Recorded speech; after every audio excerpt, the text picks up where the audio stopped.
capital gains tax and what you need to be aware of before you make a mass lump sum withdrawal from a non-IRA account.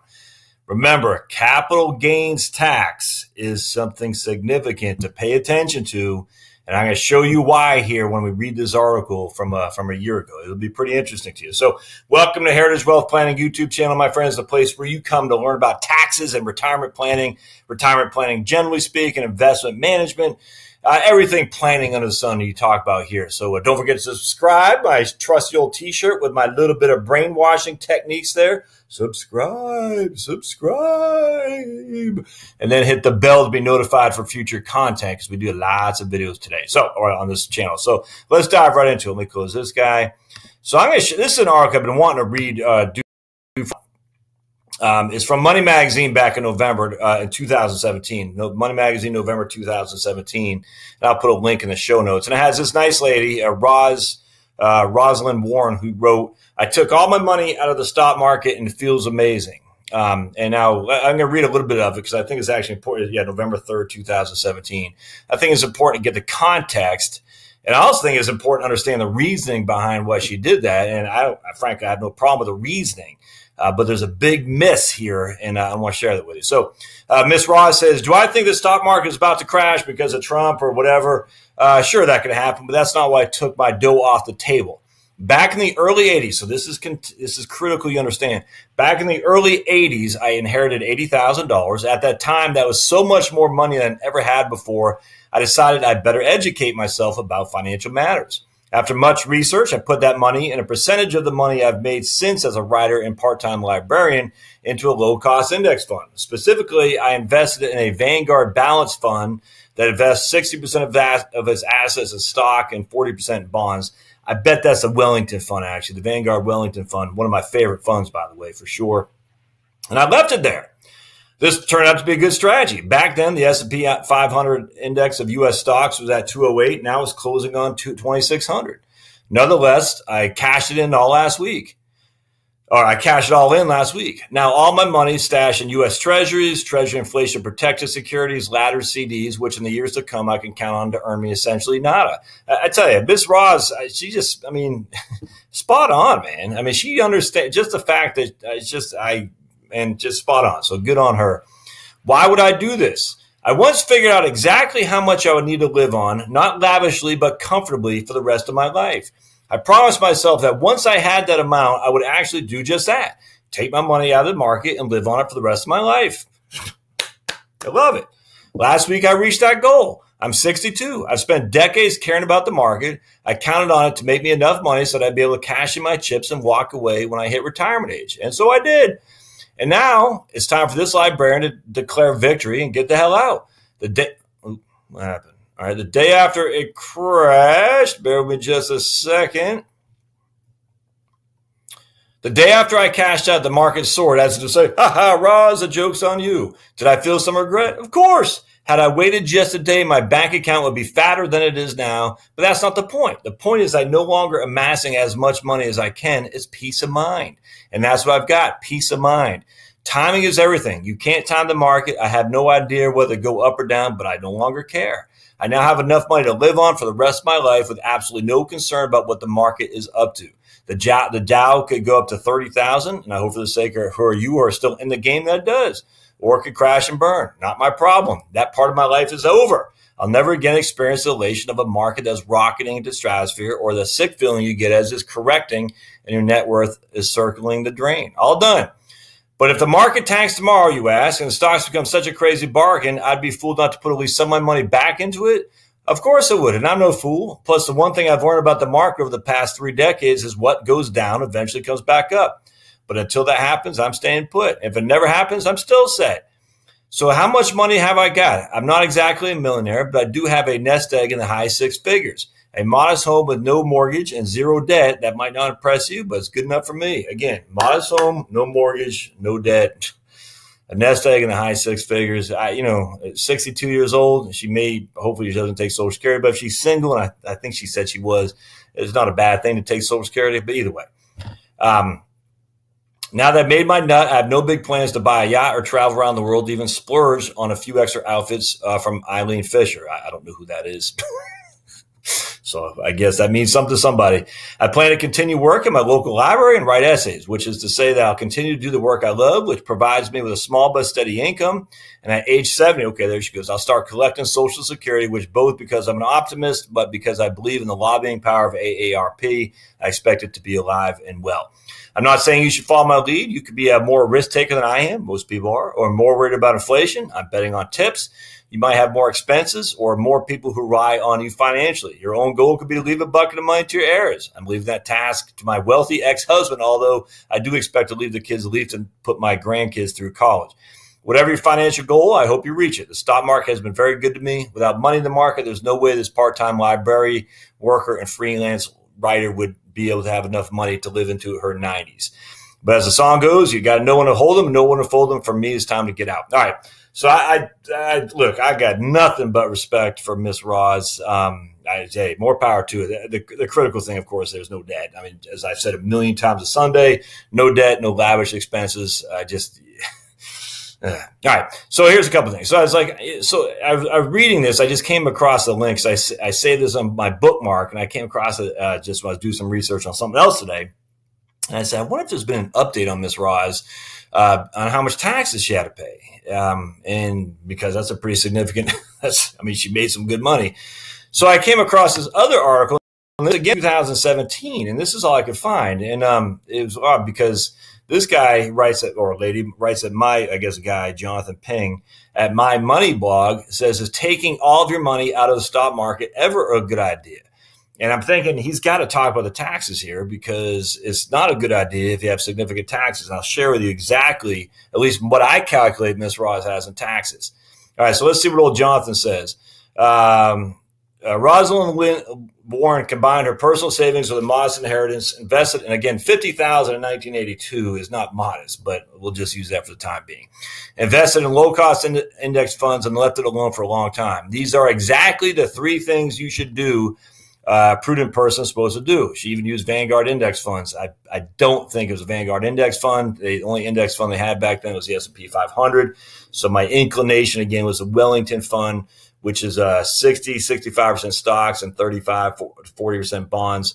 The Wellesley fund is the exact opposite, 35 to 40 stocks and roughly 60 bonds. I'm sure it's a Wellington fund she had. And Jonathan just goes back to 1992 using the Vanguard Balanced Index Fund. And again, the Balanced Index Fund wasn't around in 1982, which again is when I'm assuming Ms. Roz had the ink because she said the early 80s. So old Jonathan's just going back to the early 90s. All right. Here's how 10,000 invested in the mentioned Vanguard Balanced Index Fund would have done since 1992. And you can see that 10,000 would have grown to, what's that, 80,000 at the end of 2017. So that's pretty good. The frugal librarian is now age 62 with a paid-off house, no debt, and a high six-figure nest egg. However, she differs from the prototypical retiree in that she recently sold all her stocks. Now, he quotes a little bit of the article, and I'm not going to. Having zero stock holdings is not something that would usually be recommended by most financial planners. Most would recommend at least some allocation of stocks. But you know what? If you read the entire article, Roz shows that she has done her research and appears to understand the angles. She's not stuffing the money in the mattress. She's not panicking or predicting a crash. She's showing she can control her spending. Her portfolio now consists of, we all talked about that, with laddered CDs. Even if her portfolio only manages to barely keep up with inflation and she lives another 3 years to age 95, simple math shows that she can still theoretically take out 3% a year, 100% divided by 33. I don't know exactly what high six figures means, but he's using 800,000, which I'll use here in just a second, equals 24,000 a year. There is the possibility she might need more money than that, but there's also the possibility stocks perform even worse than her bonds or CD portfolio, and she's also still working and not taking withdrawals yet. I don't see any problem with her holding her stocks in this specific situation. She has a steady job. She intends to keep working, the ability to defer Social Security until 70, no debt, a paid-off house, another 20 to 30,000 a year she can withdraw in the future. Equally important, not having to pay attention to market fluctuations.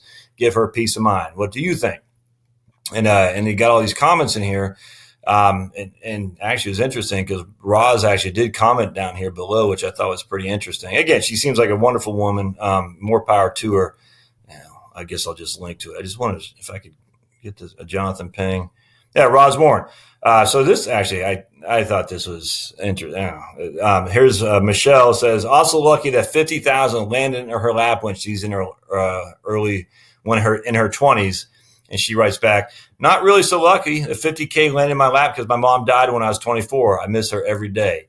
Yeah, that's yeah, I actually appreciate that. And then she says, hi, Jonathan, I'm Roz Warren, the person you wrote about. I enjoyed reading your post. So I thought that's pretty interesting. And then she says, what would a 82-year-old Roz say to a 62-year-old Roz? Probably, hooray, I made it to 82. Not a given by any means of my family history. All joking aside, your advice is sound. So anyway, the point about this, I like this one right here. William Bernstein says, and he's an investment, everyone knows who that guy is, who's in the investment world. When he won the game, stop playing. I think that's correct, 100%. All right, so here's the problem. Anyone see the problem here? There's no talk about capital gains tax. All right, so what happens was when she inherited that $50,000, my friends, she didn't pay. I mean, I don't remember what the tax code was back in 1982. I was 12 years old. All right, so I was just watching, I guess, in 1982, the 49ers were playing with the Dolphins, or was that the Bengals? I can't remember. But I think it was the Bengals in the Super Bowl. The year previous in 81 was the Raiders and Eagles, right?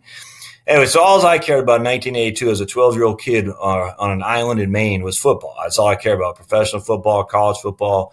I think that was when Charles White was still the running back at USC, Marcus Allen maybe. Just I love football.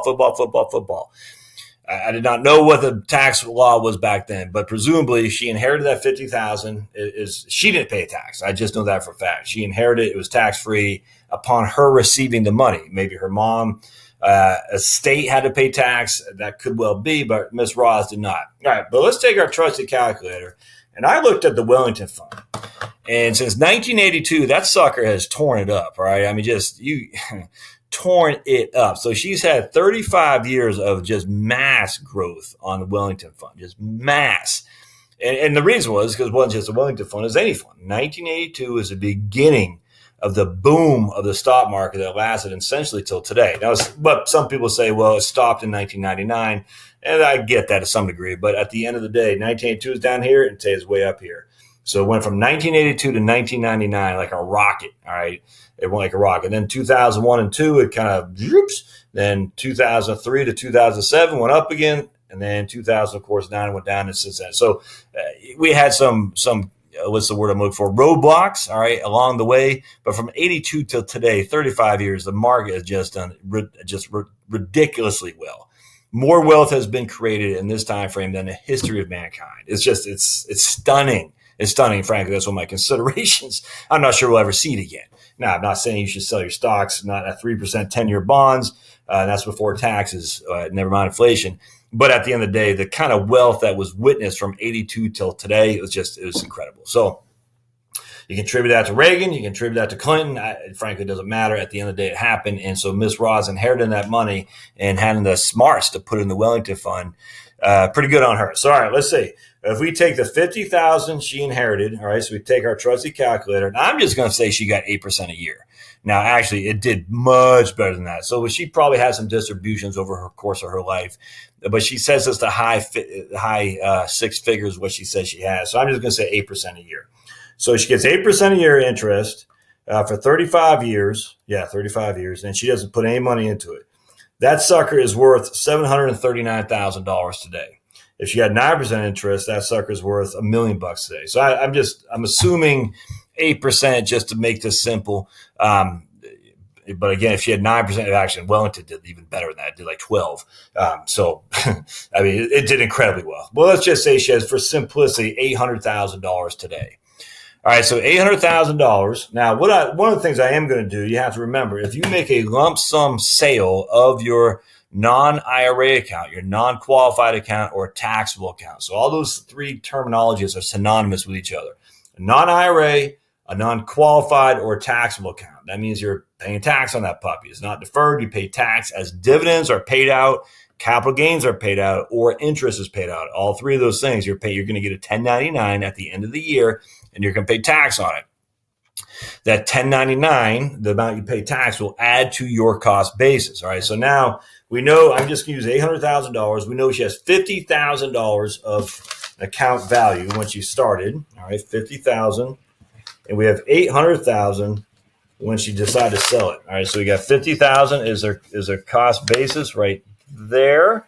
And then 800,000 when she decides to sell is what's worth. I bet it's actually worth more than that, but I bet she probably took some distributions out over the course of her life. Nothing wrong with that. However, along those lines, she was receiving capital gains and dividend distributions, the whole thing. I mean, so that was happening. And so if we take, I'm going to say $150,000 is what she received in distributions over the course of that time. So that would simply mean she got about a 20% of her gain was attributed to capital gains, dividend, and interest, adding to her portfolio cost basis. All right, so that makes sense. So now we have an $800,000 account value, but we actually have a $200,000 cost basis. All right, so we're going to go over here. Let me go. Actually, let me bring myself up. I don't want to keep myself small. All right, so we're going to go. There we go. So right here. So we have $800,000 is her net worth today. We'll just say we're back in November 2017. $200,000 is her cost basis because she started with 50,000, but then she had 150,000 added to it because of dividends, capital gains, and income distributions over the course of her 35 years of owning that. Yeah, 35. I hope that makes sense. So every time in a taxable account, non-qualified account, non-IRA account, they pay a 1099. Every year you get a 1099. It'll have interest, dividends, and capital gains. Every year you have to pay tax on that. I mean, every year is a taxable event. And that money that you receive, just if you're going to use that to reinvest dividends, which I assure you she did, that will just go into your cost basis. So she starts with 50,000 each and every year. I'm probably even giving her a high amount because that's 20% of her total fair market value of growth of the account. I bet it wasn't 20%, but I don't know. It might actually, that might be right. But either way, 20%, I'm saying at the end of the day, she had to pay tax on that over the course of her ownership of that fund. That makes sense? I hope so. I hope that does, because that 1099 is important. You can't overlook that. Now, what happens is when she decides to sell, all right, so now she has $800,000 in there is what her fair market value is, FMV. 200,000 is her cost basis. CB is cost basis. 800,000 minus 200,000, which means her net is 600,000. All right, 600,000. That's what she's going to have to pay tax on as long-term capital gains, $600,000. And this wasn't talked about in any of these articles. It's crazy to me. And so if you take the tax code and you simply say, so let's look at something here. We're going to look at the capital gains tax, and from thefool.com. A lot of people hate on the Fool on my website. I don't get it. On my YouTube channel, I don't know any problem with Fool. They say it's clickbait. Well, I get that. Everything is clickbait on the internet anymore. All right, so in 2017, for a single taxpayer, that's short-term capital gains. Long-term capital gains, right here. If you're in the 39.6% bracket, it's 20%. All right, now in the 39.6% is up here, which means your income was going to be is over 4 something. I can't. I thought I could have sworn it was on here. Anyway, for a single person in 2017 to be in the 39.6%, the 39.6% tax bracket, she had to have income. There we go, up here, of over $418,000. All right, so she did, because she sold that account for $800,000, of which $600,000 was capital gain. So she's going to be in the 39.6 tax bracket, which means this mutual fund portfolio will be taxed at 20% plus the 3.8% Obamacare surtax. All right, so remember what that was, the net investment income tax, 3.8%. That's not the surtax. That's a net investment income tax. Excuse me. So now she's going to pay, and it's not quite at 3.8% on the entirety of that $600,000 gain, but we're just going to say that for simplicity. So essentially, she's going to pay 23.8% taxes on that $600,000 of gain, which means she's going to lose 8%. She's going to lose $143,000. So she is down $143,000 to taxes. And let me show you if I can get myself to come back up here. No, it's not letting me. Why does it not let me? Well, all right. So for some reason, give me a hard time. All right. So she's going to lose. I don't know if you can see that. 140. Yeah, there you go. $143,000 to tax right there. See that? So she's going to lose a significant amount of money to taxes. Now, here's the problem, though. This from this guy's blog just talks about how she's going to get $800,000 to live on. Let's see, right here. $800,000, 3% equals $24,000 a year, but she's not going to get $800,000 in which to take 3% on. She's going to get, she's going to lose $147,000. So her net will be $657,000. Now that still might be well enough to live on. I absolutely, it could be, but I mean, just I don't understand. How's taxes not even in the loop here? It boggles the mind. Anyway, so now she has $657,000 times 3%, which means she's only going to be able to live on $19,700. I mean, that's $5,000 difference. I mean, $5,000 on $19,000. I mean, that's a 5,000 divided by 19. That's a 26% decrease or decrease in what this guy's saying. And I'm not trying to bash this guy. I'm just saying, how do you not look at taxes? For the love of me, I don't understand how you don't look at taxes. And even worse, and I can almost assure you it wasn't inherited in an IRA. But if it wasn't inherited in an IRA and she cashed the whole thing out, I mean, she's going to pay tax on the very first penny. So $800,000 is going to be taxable. I guarantee it wasn't an inherited IRA. I mean, maybe I'm wrong. Highly suspect it wasn't. But if it was, the whole thing's taxable as income, which is even worse.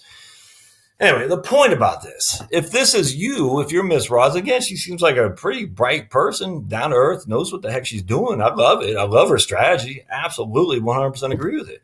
But what she should have done is cash out in lump sums. Now, you could make $100,000 a year over 8 years. You could make $75,000 a year over how many years that is, 10, I guess. I don't know, but I mean, that's $150,000 you're never going to get back. It's gone forever. And so now you're getting 3% a year, like I said, on 650 odd thousand as opposed to 800. It's a significant difference. And then you're still going to pay tax on the income you're receiving off your CDs and whatnot as well. So I'm not challenging that she needs to have stocks, but my friends, taxes are your biggest enemy. She lost a quarter of her portfolio in taxes here, and that's money she'll never see again. And again, she might be well endowed to be able to afford this. I don't know. But don't do that. I mean, just hang in there. Say, I'm going to plan to sell 50,000 a year, 100,000, however you want to do it.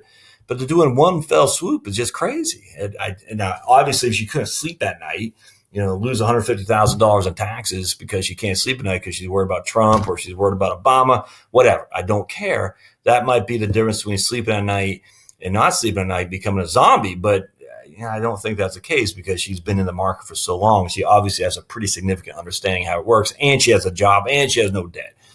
All right, well, that's just what I want to talk about. I found that to be a little bit frightening that no one talked about taxes. It boggles my mind. So hope this helps. If you like what you see here, as always, don't forget to subscribe. Thumbs up and comments. Comments and thumbs up help me immensely. The more I see how my YouTube channel is growing, the more I recognize how it just – the comments and thumbs up are incredibly important. So please do that if you feel so called. The blog, I'm actually changing over the website. One of my YouTube subscribers, David, is redoing everything for me, and I can't wait to share that with you. I think we'll be doing that next week, so I'll show you the new design. I'm stoked to see that, and I'll certainly recommend David's services once it's up and running because he's doing a great job. I love it. Right now, it just loads too slowly. If you're trying to build website traffic, you simply can't have it loading slowly. You just can't. It's just you got to have it loading quickly, or else Google will not like you. That's just a fact. So I'm looking forward to seeing the website. So go to heritagewealthplanning.com to see the blog, the podcast, and all the videos on there as well. And we'll see you next time. Thanks, guys.